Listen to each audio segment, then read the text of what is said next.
Network Entertainment. Welcome to Lecheng Pag-ibig To. New episode every Wednesday.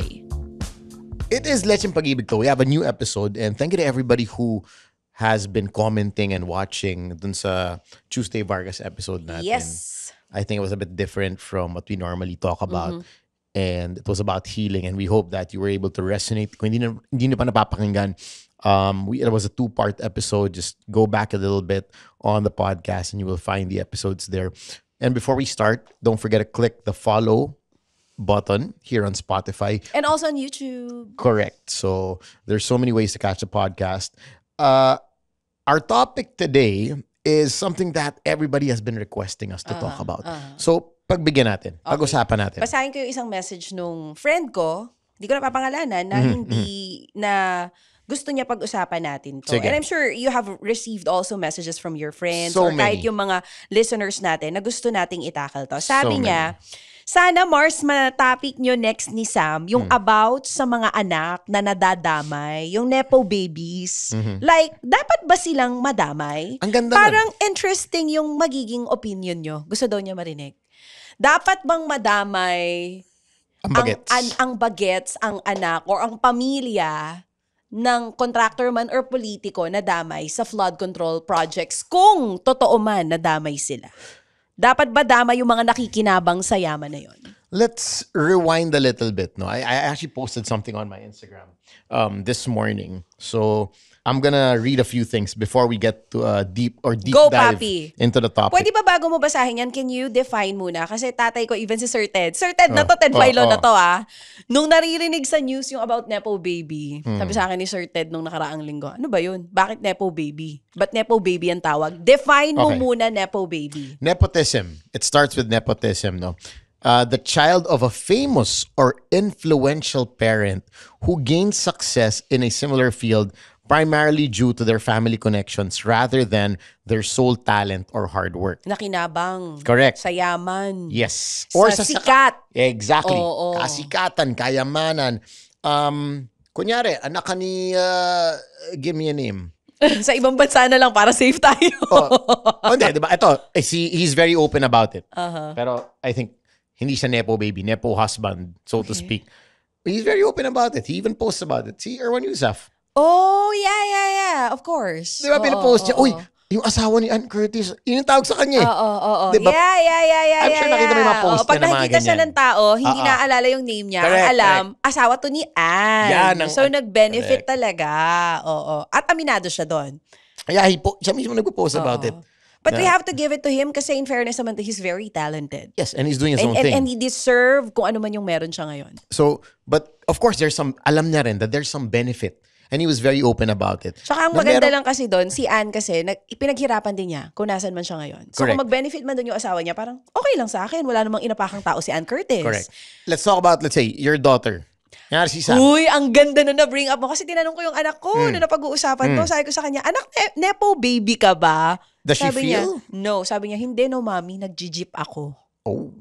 But, okay. But there are times na nafe-feel niya na nabibigyan siya ng halaga dahil anak ko siya. Uy, anak ni Chacha. Yan. Or unahin natin to. Pwedeng ganon. Bigyan natin ng mas magandang place to kasi anak siya ni ganito. Pero feeling niya hindi. And hindi niya sinasabi.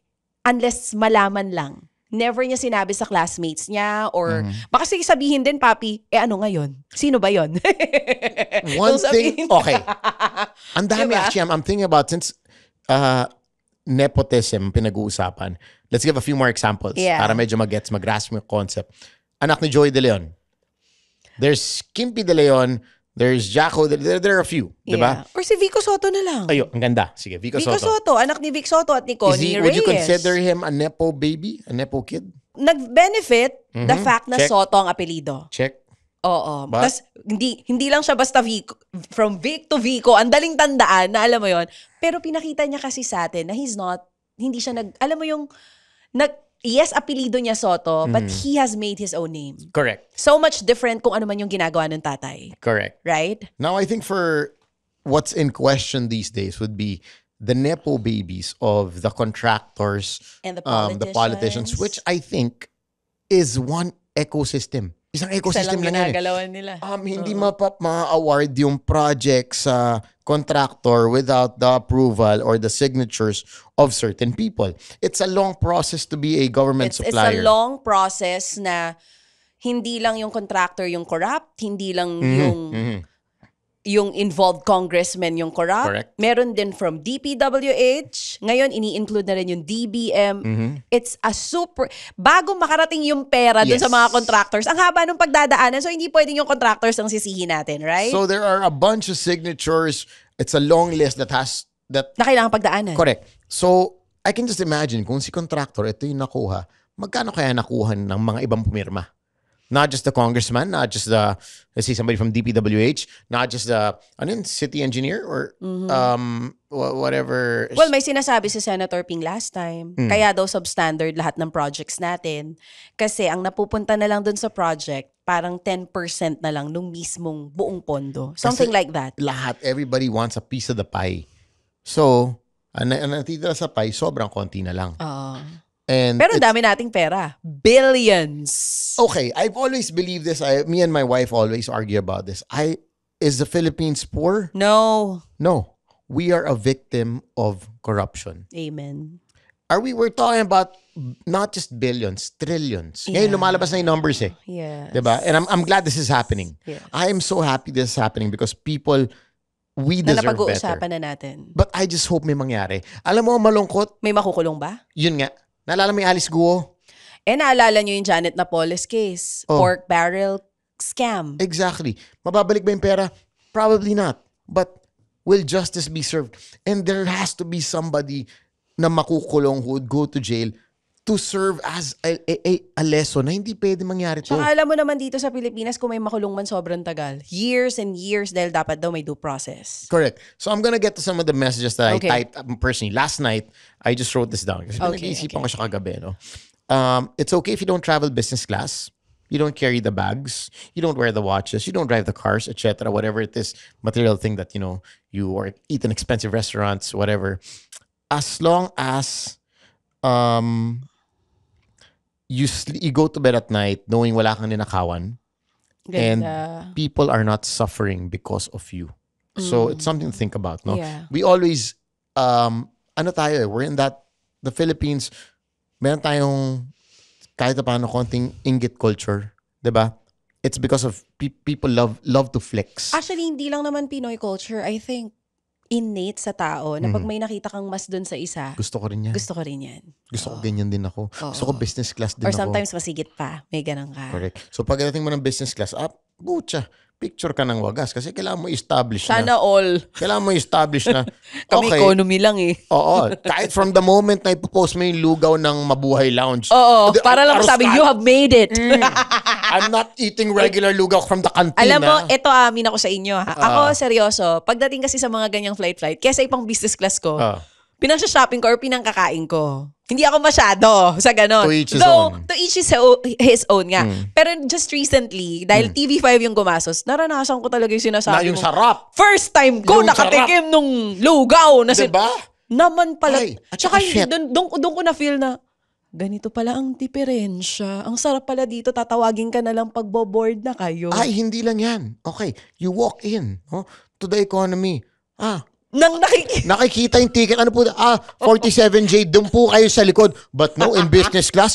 Oh, hello, Mrs. Guevara. late We're sasakay, unang lalabas sa plane. Mrs. Guevara, welcome on board. This is your seat. Can I give you some champagne while you're waiting? Correct. Sarap naman talaga. But yeah, in the end, kung yan, yung pinambili mo dyan, galing sa hindi maganda. I mean, how can you sleep comfortably at night? Yun ako lagi papi. Kasi pag may ginagawa kang kalokohan, although, siguro yung ibang tao, dahil sanay na sila, sarap pa rin ang tulog nila. No, pero kasi diba ikaw, as a pag may human nagawa being, kang hindi maganda sa kapwa mo, pag di ka sanay, hindi ka mapakali. But as a human being, if you do something over and over again, it becomes normal to you. Para sa'yo, hindi na siya kasalanan. Hindi na siya mali. Because you've done it over and over again. Parang Imagine, nagiging tama na. hindi siya nagiging tama, pero No, sa'yo. desensitized. Kapag ikaw, dating mabuti, na try mo gumawa ng masama, inulit mo ng inulit, yun yung sinasabi mo Oo. Hindi na siya nagiging masama kasi paulit-ulit mo siyang ginagawa. Oo. Nadedesensitize yung pagiging mali niya. Kasi, for you, Nagiging tama na for you. becomes normal. Yeah. Diba? That's why people, let's say, yung mga magnanakaw, siguro yung una nilang nakaw, medyo masama yung loob. Parang, shit, nagnakaw But ako. if they keep on doing it, over and over and over again, nasasanay na sila. for them, it's normal na. Speaking of that na sinasabi mong masama, meron ako isang video na napanood from one of a psychologist sa TikTok na ang pangalan ay Rian Portuguese. And then she was explaining about the Lucifer effect. Yun ang tawag Okay, niya. please explain. Lucifer effect daw is, halimbawa, you are a good politician, ilagay ka sa isang lugar na puro mga demonyo o magnanakaw ang mga kasama mo, sooner or later, kung ano yung ginagawa nila, ma-adapt mo. I believe that. Lucifer effect. I believe that. I believe I was a great guy. Until Nang inilagay ka sa boys night. Yo, mismo, alam mo na ba? Gago talaga to, sabi ko. Alam mo na saan papunta to. I was a great guy. Dahil ikaw ang kaharap ko, okay. Okay na lang. Circa 2004, But I was a different person. But then, nasama ako kay Tony and Slick Rick. Nalungkot kasi ako. Nalungkot din ako. Nalungkot to. But now you're a changed man. Now I left and Yeah. I'm a changed man. Di tayo sure dyan. Pero papi kasi nalungkot ako while watching that video. Kasi parang may Lucifer effect. So ibig sabihin kahit gaano ka kalinis, pag napunta ka talaga sa lugar na puro magnanakawan nandun, mahahawa ka. Kahit gaano ka maprinsipyo. Birds of the same feather flock together. So agree. You are gonna Super be... agree. Haven't you noticed when you're... Di ba iba-iba tayong barkada? Nag-a-adjust ka rin sa iba-ibang barkada mo, the way you talk. Yes. Meron kang barkada na palamura. Parang, uy, gago! Uy, PI! Ganyan, PI! Oo nga. Tapos ikaw na automatic, Nagsishift ka. Oo, nagsishift ka. Oo. Tapos, yung next barkada, iba rin yung mga jokes, iba yung lingo, magsishift ka rin. Diba? It's an automatic thing because we become a product of the people who surround us. I have to agree with that. Kaya parang, ang hirap, alam mo yun, sometimes, ang hirap makakita ng mga tao na talaga yun yung circle niya. Gets, paano niya kinakaya? Parang kahapon lang pinag-uusapan namin to eh. Yun talaga yung circle niya. Circle niya na naman yung tao na yun. And then, automatically, naisip mo rin, kung ganyan yung mga kaibigan nito, malamang. Ganon din siya. Makes sense. Oo. I wouldn't blame you for that because I would think the same thing. Kasi kunwari sumama ako sa mga tao na kumakabit sa mga politicians at sila yung paulit-ulit kong kasama. Anong iisipin nyo sa akin? Kabit ng I don't wanna judge people na nangangabit sa politicians. Okay, sige, bawiin nyo yung tax nyo sa kanila mga te. Kung bakit nyo man sila ginawa, galingan nyo ha. Pero sa akin kasi, hindi ako perfect, pero siguro, alam mo yung parang, ano pag-uusapan namin pag magkakasama kami? Nagigets mo ba ako, Bobby? Parang, hindi kasi ako naniniwala sa ganon. Mas naniniwala ako na, kung may gusto kang bilhin, paghirapan mo, wag kang mang-jowa ng politiko. So Ever since ganon ako. I think, napipikon ba tayo because these guys are taking the shortcut? Pwedeng ganon, or pwedeng hindi natin maintindihan na paano yun kinakaya ng sikmura nila? Kasi ako, iba yung kinapipikonan ko eh. Sige nga, I wanna hear. Napipikon ako, sige, shortcut ka. School pa lang, there will be people who will cheat. Who will, diba, write there, whatever, mathematical, And will they probably get better grades? Yes. Kasi sinuot na yung formula somewhere. Shortcut sila. Oo. Did they hurt anyone? Maybe not. In the future, will they hurt anyone? But they didn't play fair. They didn't play fair. Yeah. Nakakapikon. Diba? May nanalo. Alam mo ng daya. Bad trip. That's why people kill each other over elections. Yeah. Kasi anong daya to eh. Diba? Pa-recount tayo. Ang daya. Ngayon, what makes it even worse, I think, and dito ako napipikon, is the fact na may nasasaktan na tao. Yeah, may nahihirapan. May nahihirapan. May natapakan. May namamatay. No?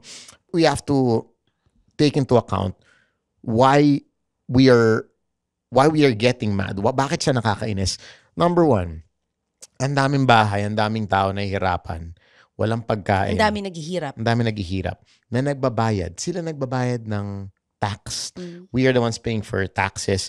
They are using our money. That Hermes bag or whatever, Rolex watch they're wearing, technically, ikaw nagbayad niyan.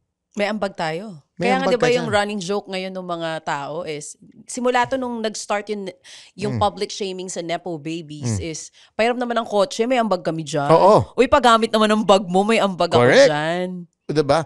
Ngayon, what makes it even more sick, what makes it sick when I think about it, is the people are suffering so much, but you are here living such a lavish lifestyle. You're enjoying it. And you're posting about it. You're flaunting it. Sinasampal mo sa mukha ng mga tao na, so habang binabaha, we're not just talking about flood projects. We're even gonna get to like building bridges, all these other things. Schools. The cat's eye. Ayan. Ang daming projects. Ang dami pa. Sabi nga, itong flood control issue, nagbukas tayo ng can of worms. Dami pa niyan. Hindi lang po flood control projects.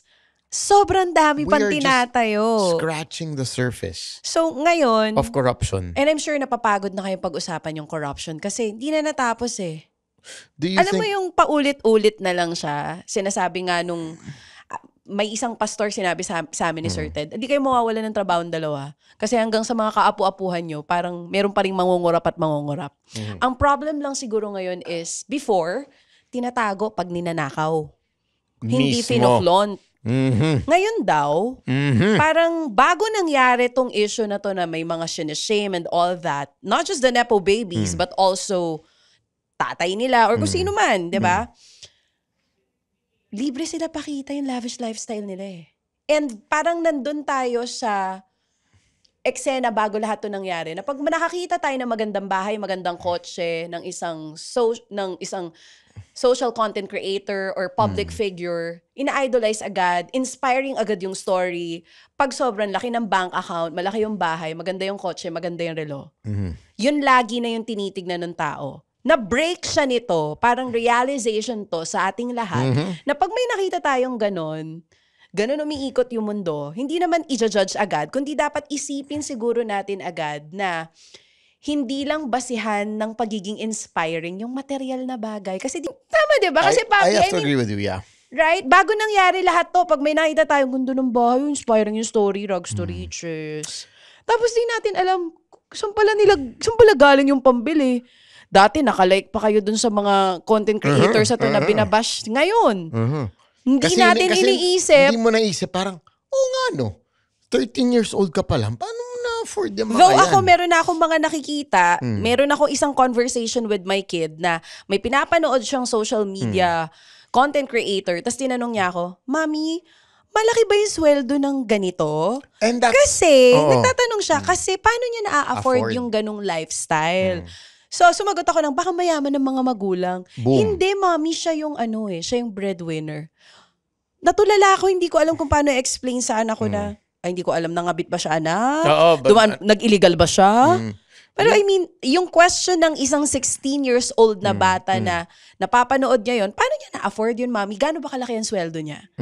And I'm seeing a lot of people like that, bago pa nangyari itong insidente na to, flaunting their lifestyle na hindi rin nag-a-add up yung kita sa flaunt na lifestyle. Correct. I think it's a wake-up call to everyone. Not just because this person has all these material things. It's also a wake-up call to a wake-up call about flaunting in general. Diba? Nandito tayo sa flex culture. Ay, nako. I always tell to my friends, no, mga kabarkada ko, and they know this. I haven't seen a country na mas ma-flex kesa sa Pilipinas. Tayo na talaga. Numero 1 tayo. I mean, you have the Hollywood stars left and right. Pero sa dami ng tao na gusto mag-flex, I think Pilipinas talaga. At least number 1 tayo dyan. Yung kailangan, yun nga, may ginagawa, kailangan malaman ng mga tao na meron kang ganito. Na meron ka ng narating. Na meron ka na. Because you put value into that. Feeling mo yun yung value mo, sorry. You think that is your success. value. Oo. Or sumakses ka. Sa akin, okay, I drive this car, successful ako. At gusto ko malaman nyo na successful ako. I'm gonna flip the script. Do you see the kids of the ultra-rich businessmen flaunt like this? Have you seen the Ayalas or their kid? No. Diba? Even na lang yung jowa ni Bea Alonzo ngayon eh. Diba? Yung Nasaan owner sila? ng Pure Gold dito, ha? Nasa Oo. top 10 sila Forbes richest, I know. Ayalas, Oo, Razons. oo. We're talking about the cost, the tans. Oo. Do you see Ito yung talagang mga ultimate pinaghirapan ng mga pera to, and we're talking Oo, about, sige, sabihin natin, Nepo babies din sila. Yeah. Technically, the kids are Nepo babies. They're probably running the company now that their parents started, 50 years ago or something. Diba sila na ngayon CEO, sila na yung presidente. But, would you see them, ito yung bill ng restaurant namin, kumain kami ng meal worth 700,000. Have you seen anything like that? No. Okay, I'm gonna tell you a few. Kasi I think ikaw na rin nagsabi nito sa akin before. Yung mga totoong mayaman, hindi nila kailangan i-post yan. Wala silang kailangan patunayan eh. Old rich, new rich. I mean, ako for me, there's nothing wrong with posting it, lalo pa if it's from your hard-earned money. Pero kung ang dahilan ng pagpo-post mo is para talagang magyabang lang, yun talaga, kairita yun. Pero bigay ko na, dun sa, okay, sige, naghirap kayo, gusto nyo i-post yan, gusto nyo ipagyabang yan. To inspire. Kahit ang gusto mong, naalala mo yung kinuwento ko dati, na pati yung grocery niya, gusto niya i-post, nakakatawa, pero I mean, alam kong she worked hard for it, then go for it. Pero siguro mas nakakabwisit itong nangyayari ngayon because ang hirap gumising sa umaga para magtrabaho araw-araw. Magbabayad ka ng tax. Tapos malalaman mo may mga ganitong issue. Okay. Tapos nakikita mo kung gaano kadami yung nahihirapan. Makikita mo kung gaano karaming mga estudyante nagsisiksikan sa pangit na public school. Pero yung mga supposedly that naglilingkod sa atin, ine-enjoy yung tax natin. This is what I wrote this morning, and I'm just gonna read it also on the podcast. More than drowning in floods, we are drowning in corruption. Amen. When the law no longer protects us from the corrupt, but protects the corrupt from us, we are in trouble. Diba? It's time to wake up. Yun yung sad part eh. It's that the corrupt, they are the ones being protected. Tapos yung dinakaw nila sa atin, yun din yung gagamitin nila para makalusot dito. Kukuha ng pinakamamahal na mga abogado para malusutan to. Correct. And tao dito, of course, a lot of the money, for those who are wondering, saan napupunta yung pera, maybe whatever they're flexing, like, would be half. I'm sure ang daming pera nila basta sa Pilipinas. Wala na dito. People may go to jail, but will we get 30 billion back to build another? But, I mean, when was the last time na nakakita kayo ng kinulong dahil sa korupsyon? Yun na nga. Or kinulong, tas pinalaya lang ulit. Diba? Yung malaking tao talaga, like big fish, meron ba? Kaya nakakalungkot dito eh. I always tell my kids, kung may choice, masama man pong pakinggan. Pero yung panganay ko, dahil nakakausap ko na siya, sabi ko, dahil may kumbaga meron tayong pagkakataon ngayon para hindi ka dito mag-work or makaalis ka na lang ng bansa, siguro wag na nga lang dito, nak. Parang wala na kasing pag-asa. And I feel like the corrupt ones, ito yung gusto nila mangyari, yung mawala na tayo ng pag-asa, dead man na lang tayo sa pagnanakaw nila. Kasi akin, I'm just looking at myself. Hindi siya, but there's so much money. If you compute lahat ng mga nilalabas ngayon na figures, flood pa lang to. Wala pa tayo, like you said, sa classrooms, wala pa tayo sa structures, kalsada, potholes. Wala pa tayo dyan. We're talking trillions of pesos na ghost projects na binayaran, wala nangyari, wala pala, napunta lang somewhere. Pero on paper, gawa na. Maraming ganun. So can you seriously tell me, kawawa, mahirap ang Pilipinas? No. Hindi.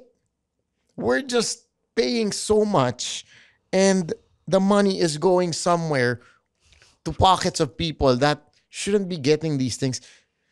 Ang frustration ko ngayon at this point, I think, is where is this all going? Is it gonna be posting? Sige, shaming. Public shaming. The Nepo babies. Nepo shaming.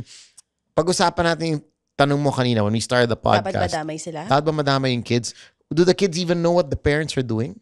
Ako for me, as a parent, how would you tackle sana that? mapalaki ko yung mga anak ko na pag may nakita silang mali ako ginagawa, sila mismo magsasabi na, Mom, it's not right. Parang alam mo yon, hindi ka dapat proud kung aware ka man or hindi. I don't think hindi yun yung question. It should be if your halimbawa tatay or nanay is a public figure, politician, it's under the Constitution that you should live a modest life. Mapaasawa ka or anak ka. Hindi lang yung politiko mismo. Nasa Constitution yun, kasama yun. Modest life. Ano ba ibig sabihin nun? Ang layo ng modest sa lavish, be. Kalma ka lang. Kaya ako kahit kailan, hindi ako magpopolitiko kasi ang arte ko, ang hilig ko sa minsan mga, alam mo yung mahilig ka rin sa mga stuff na hindi dapat ginagamit o sinusuot ng mga politiko. Pero once you're a politician at pamilya ka ng isang politiko, dapat aware ka kung ano yung dapat na kinikilos mo, mapa personal man or social media, because it will reflect on your family na nagsuserve sa country. So, kunwari ikaw. Aminin natin, a lot of people get into a lot of people get into politics for that reason kasi this is our exit from kahirapan or this will make us rich. Wow, ang bait mo pa dun. Totoo naman, most of them run for their own interest. Correct. Hindi naman para sa atin eh. Or siguro, bigyan ka 20% na video, show na, okay, ginagawa ko to, may basketball Yung court mga ako dito. nakikita ko ngayon na nasa list of Nepo babies daw and all that,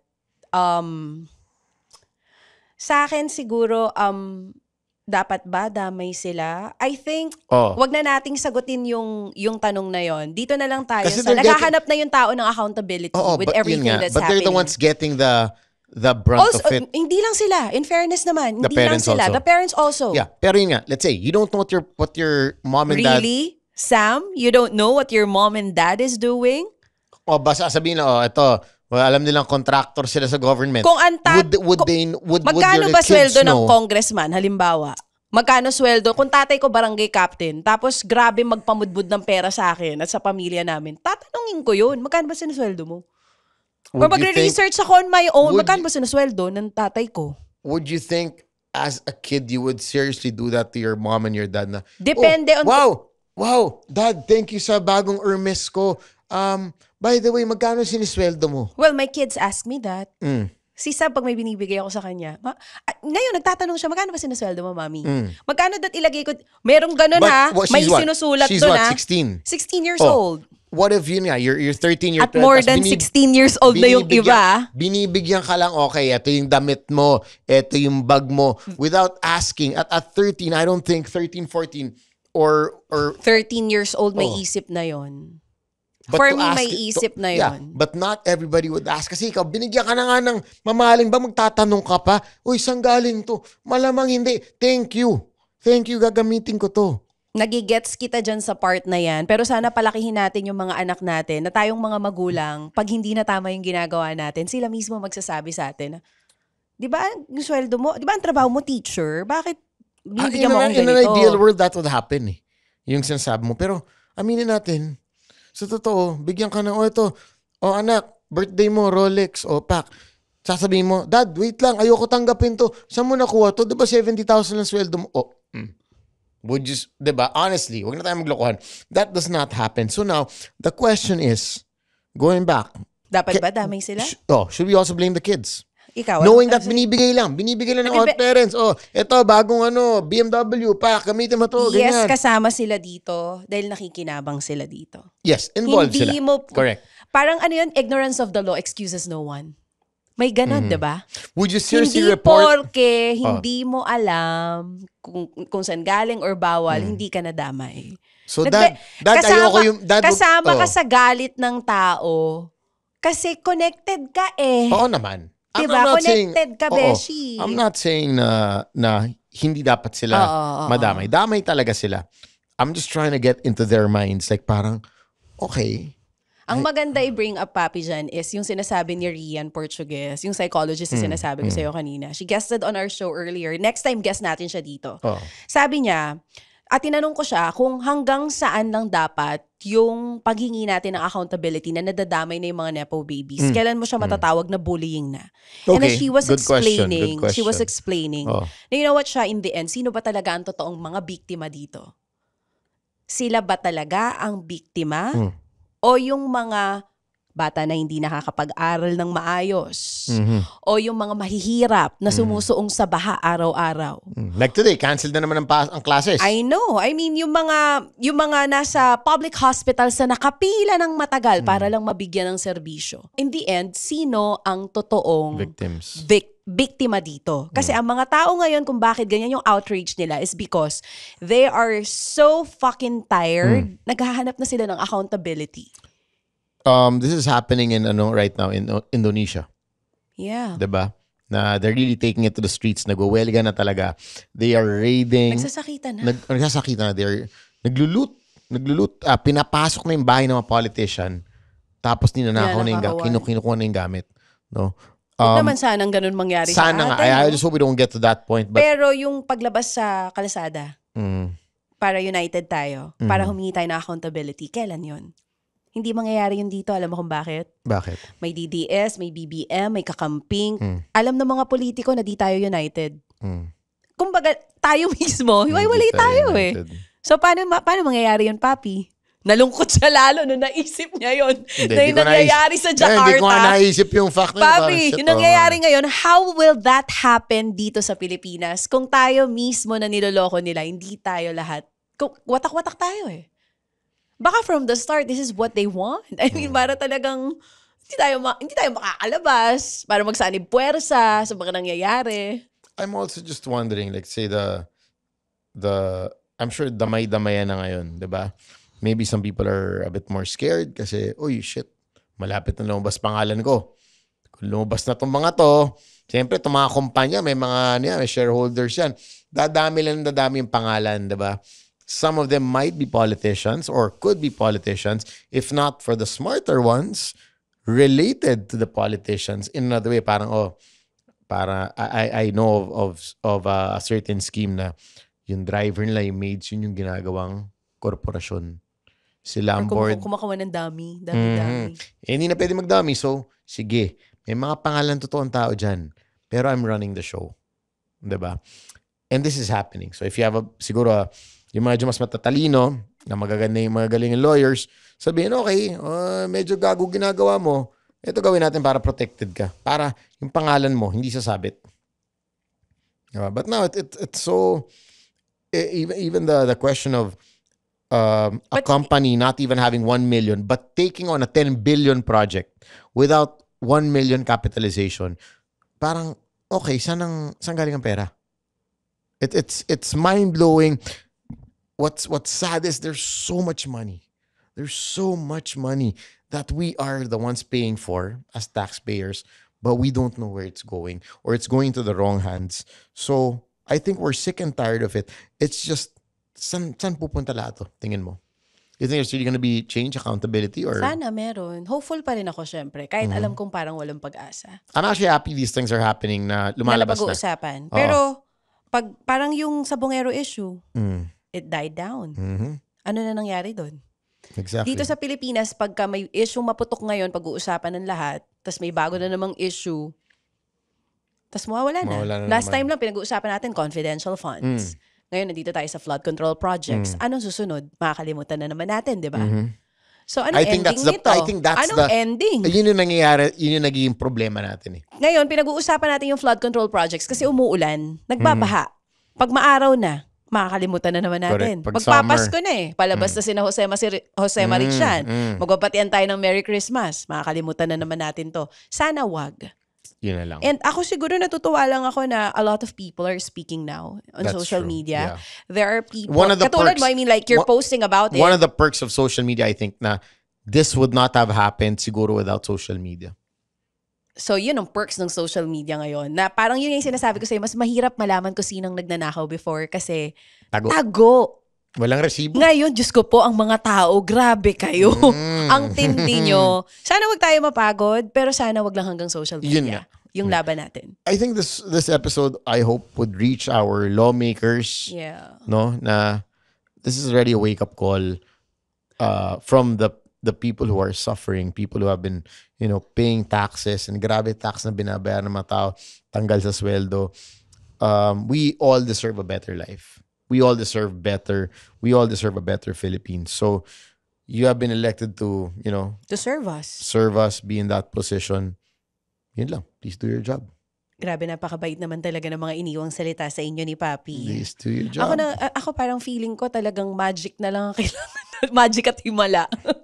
Diba? Para matapos yung corruption dito. But yeah, I have to agree, our number one problem is corruption. Yep. I don't know if it's gonna end, pero sana konting bawas lang sa pagnanakaw. Huwag masyadong ganid.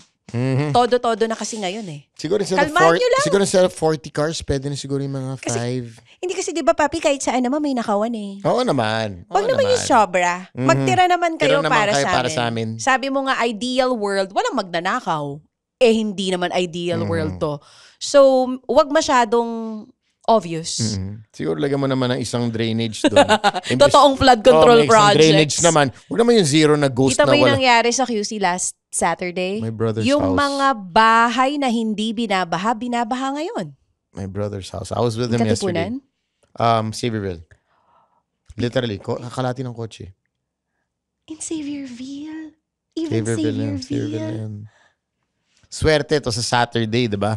Imagine kung pati Ateneo daw was also underwater. So, imagine if may pasok yung mga bata. Oo. Diba lahat sila sa school tapos hindi makalabas ng school. 1 hour rin lang yun, guys, ha? Exactly. Kasi sinasabi mas matindi pa sa Ondoy. Ondoy, right. That hour. So, wag naman sanang mangyari na dire-diretso, more than an hour. Baka bululubog talaga yung buong Metro Manila. Correct. And bakit?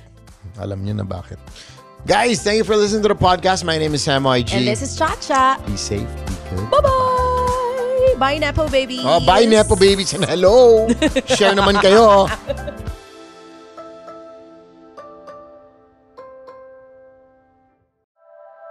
The opinions of podcast creators, hosts, and guests are not necessarily reflective of the official stance of the Pod Network Entertainment, its hosts, or other network programs. The content created by the people behind the podcast is personal and not meant to harm any religion, ethnicity, group, organization, company, or individual.